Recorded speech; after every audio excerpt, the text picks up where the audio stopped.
Cacería, rendimiento, crafteo y plantaciones son algunas de las cosas nuevas que veremos en la próxima actualización. Quédate para saber a gran detalle lo nuevo de la Build 42.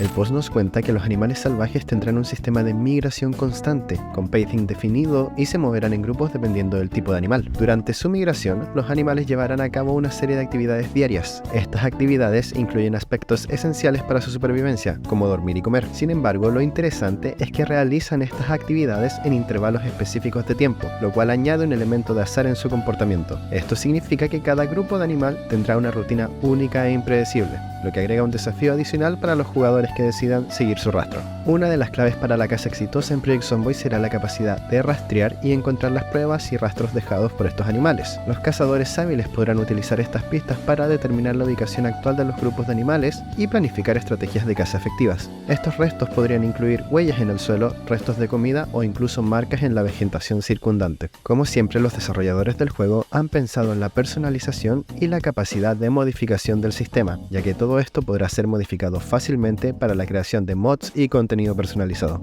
Además de las novedades en relación a la migración de animales salvajes, la Build 42 también trae importantes mejoras en cuanto a la optimización del juego. En un apartado más específico, los developers mencionan que los procesos y cambios realizados para optimizar el rendimiento del juego están avanzando de manera significativa. Uno de los aspectos destacados es el aumento considerable de los fotogramas por segundo cuando se utiliza el zoom más alejado. Los jugadores podrán disfrutar de una experiencia visual mucho más fluida, ya que se ha logrado un aumento de cientos de FPS en circunstancias específicas. Sin embargo, los desarrolladores también reconocen que aún hay aspectos por mejorar, como el sistema de niebla y charcos de agua en el juego. Aunque se han logrado importantes avances en términos de optimización, estos efectos visuales siguen siendo intensivos en términos de recursos y pueden afectar negativamente el rendimiento. Un aspecto prometedor es el enfoque en el uso de mapas de profundidad para mejorar la apariencia de la niebla y los charcos de agua en el juego. Al trabajar con estos mapas de profundidad, los desarrolladores tienen la capacidad de lograr que estos efectos se vean considerablemente mejor que antes. Tenemos nuevas noticias de crafteo otra vez. Según ellos, ya tienen el sistema completamente implementado y ahora están en proceso de agregar recetas y objetos al árbol de tecnología que tendrá el juego. Ahora, se sabe que a no todos les interesa la creación y la supervivencia a largo plazo, y está perfectamente bien. Aún te puedes enfocar en evadir hordas de zombies y en el juego agresivo. Sin embargo, quieren abordar algunos aspectos de la fase tardía del juego